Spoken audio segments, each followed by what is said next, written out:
Okay, so good evening. This is our counseling night. Quick notes. We don't need to go through all this. I think that Ms. House already took care of it, so we can keep on rolling. Come on, there we go. Okay, so we're gonna do some quick introductions. We're gonna talk a little bit about what counseling is and does with all students. We're gonna talk through some academic advising pieces and then 4-year and college planning. So here we go. All right, so our counseling team is comprised of Ms. Shelby Riggs, who's the Director of Counseling for Indianapolis Classical Schools, overseeing Heron and Riverside. At Riverside, your team additionally is going to be myself, the Director of College and Career Counseling, and the 11th and 12th grade school counselor, along with Ms. Michelle Butler, who takes care of the 9th and 10th graders.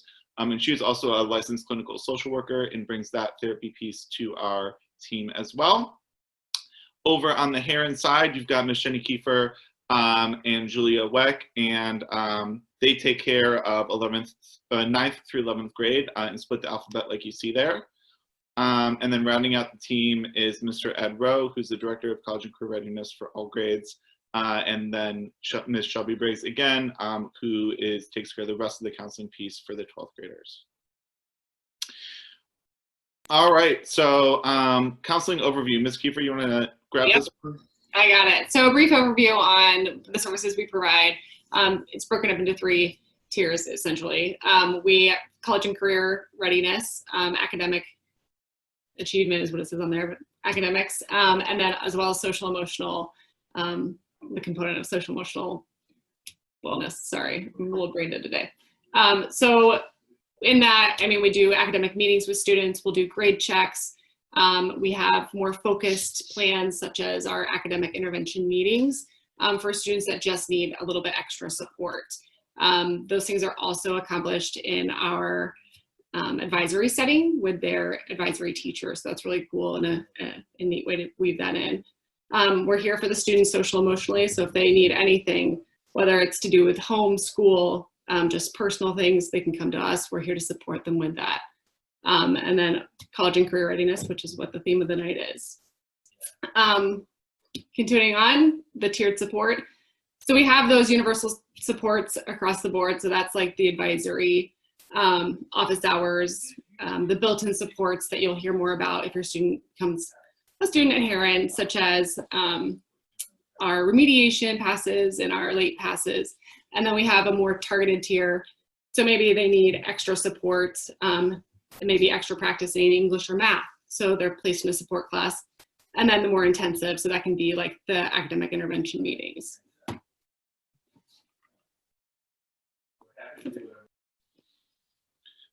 All right, so let's take a look at some of those more academic pieces. Let's first start by just talking through what the state of Indiana requires. So these are the core credits that are needed in order to graduate in the state of Indiana, which you see on the left-hand side, composed of English, math, science, social studies, electives, PE, and health. Almost all students graduate from Heron or Riverside with more than 40 credits. And on the right-hand side, you can see the additional things that students who are going for a Core 40 with academic honors diploma need in order to graduate with that, which is those basic 40 credits that you see on the left-hand side. Additional math beyond Algebra 2, so almost always pre-calc. Either 3 years of one language or 2 years of 2 different languages, 2 fine arts credits, and then a C or above in all classes, so no Ds, and then a grade point average of B or better, so we consider that a 2.7 or better. And then they just need to complete one of those menu of options in that last bullet point. The easiest is that first one, which is taking 2 AP classes. Just by virtue of being a student at Heron or Riverside, many students, just by going through their 4 years and passing their classes, will graduate with a Core 40 with academic honors, which is one of the beauties of our academic model. So if we go ahead to the next slide, we can take a look at that. So at both Heron and Riverside, we require all 5 core classes all 4 years, and we consider those to be English, math, science, social studies, and world language. So not only is that college preparatory, but that aligns students for that honors diploma. We do have AP classes offered all 4 years. There's more AP classes in social studies than any other subject, so students can begin their freshman year taking AP world history. And then almost every class that does not have an AP component to it has either an honors or a pre-AP component. So students can really tailor their schedule to just the right amount of rigor and balance, and to what their interests are, right? So if the student really loves math and science, they can take more advanced classes there while taking standard English and social studies, or vice versa. Like we already talked about, many students are going to graduate with that honors diploma just by virtue of progressing through their 4 years at Heron or Riverside. And then we do begin 4-year academic planning in the freshman year with that scheduling cycle. So students are looking and projecting 3 and 4 years out and thinking through what classes they want to take and where they really want to push themselves. We do have block scheduling. So this is an example of a student schedule. Students are in 8 classes total. One of those classes is a seminar, so like a study hall period. So what that ultimately amounts to is 7 classes in which they actually receive credit in, which again puts them on track to receive many more credits than those 40 that you need for a basic core 40 diploma. What you see here is the 5 core classes plus 2 electives, and then the advisory class, which is essentially like a student's homeroom, which we're going to be talking about here in a second. And they are broken up by A days and B days. So in any given day, a student only has 4 classes and they rotate back and forth. This really leads to longer class periods and deeper engagement. When I was teaching English, I found that the longer class period really allowed me to engage with my students on a way deeper level, and really decreases the amount of transition through the day. So we love the block scheduling here in Riverside. On the flip side, we have a lot of academic monitoring. So our classes, even our standard level classes, are high rigor, and our teachers expect a lot out of our students. But with that, we also offer a high level of support. So for students who need it, there are support classes in math and English all 4 years to fill in any gaps or deficiencies or offer some extra support that students might need. And then this year we started a class for almost all juniors called CCR, or College and Career Readiness. And the primary goal of this class is to get students ready for those college entrance examinations that many students are going to need to take, like the SAT or ACT. So we're really excited to offer that for the first time this year. That's a joint math and English class. All students, right, so even our very best students are receiving weekly grade checks and advisory, and that's kind of that baseline level of support that we are giving all students. So teachers are constantly checking in on them and making sure that they're where they need to be. All of our teachers also have office hours, which is a time for students to go and receive extra help or just a quiet space to work if they need it. And then there is targeted academic support for struggling students, students who are credit deficient, or whose grades are lower than we'd like. We put them on academic intervention. That's increased monitoring besides the advisory teacher, where the counselors are getting more involved, and our assistants heads of school are getting more involved. And we really build in some supports to ensure that they are as academically successful as possible. Cool. All right. And as we are zooming through here, we are now moving on to 4-year college planning. Yes, there we go. I'll go ahead and pick up here. Thank you, Mr. Koshin. Yep. So the 4-year college plan is, we have been developing this for a number of years, and we're finally getting to a point where I think it's becoming very holistic, and we're able to actually extend it across four full years. So the plan, well, the whole point of getting a high school diploma, obviously, is to move on to a different part of your life. And we want all of our students to get their diplomas, and they have a number of options.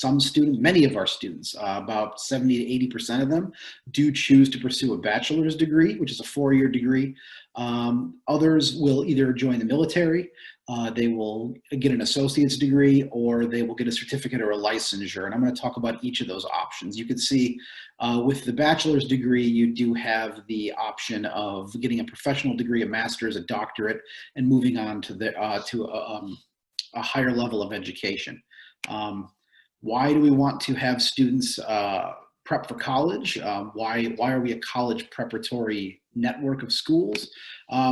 Bottom line, it comes down to a lot of it's money. I mean, the bottom line is we want our students to be successful in life. And you can just look at that graph there with the dollar signs on it. As soon as you hit bachelor's degree, that pay over a lifetime really starts to take off.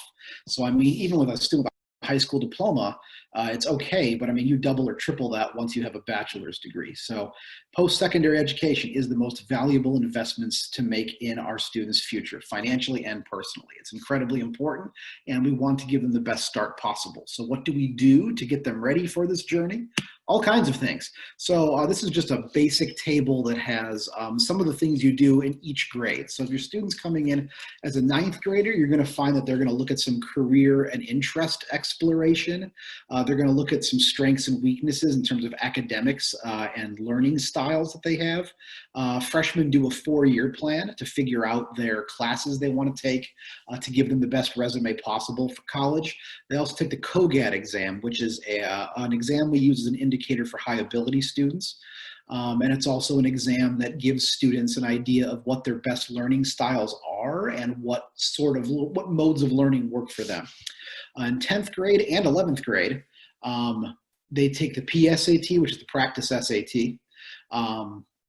This gets them ready for taking the real thing later on in their junior year into their senior year. They also do personality assessments in 10th grade. In the spring, they do a college visit. I'll talk a little bit more about that in a second. They also take the NWEA, which is a math and a reading and an English test that sort of gives us data in terms of how they're doing in those subjects to make sure they're on track for graduation. They also start looking at different careers, and that continues into junior year as well. We recommend that 11th graders try taking the SAT or the ACT or both in the late spring or early summer, usually starting around March, ending up in June. We send them on visits to a college fair. They visit with college campus representatives. We allow them college visits to leave campus on their own and go. I'll talk about that in a moment too. They continue the college and the career exploration, and then they have a class called Prep C, which they take the summer before their senior year. And that is a class where they learn how to become seniors who are applying for college. The application process can be tricky. There's a lot involved, and this class sort of teaches them how to navigate all of that. More college visits, more rep visits in senior year.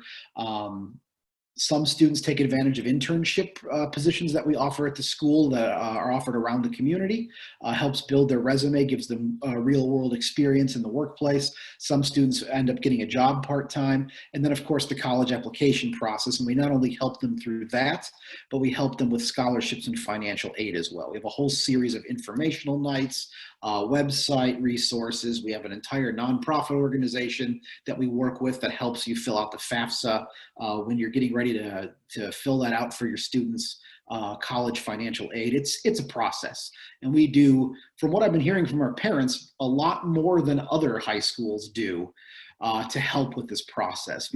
I've had parents that have been telling me for a couple of years now that they've had other children of theirs go to other schools and they didn't get the kind of services that they get at Heron and at Riverside. So we take a little bit of pride in that.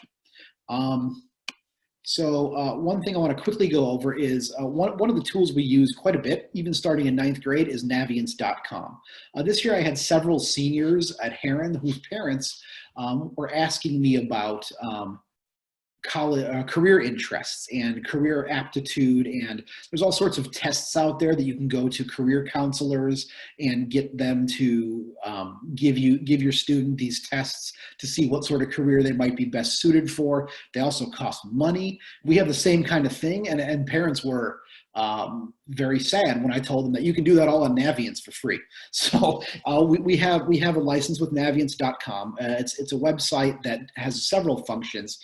Every ICS student gets an account in 9th grade. It's part of being enrolled with us. This is used for a number of resources. For the first 3 years, it's mostly career interest surveys, aptitude tests, seeing what your strengths and weaknesses are in terms of academics, your preferences and your interests, and then some college planning and especially college research.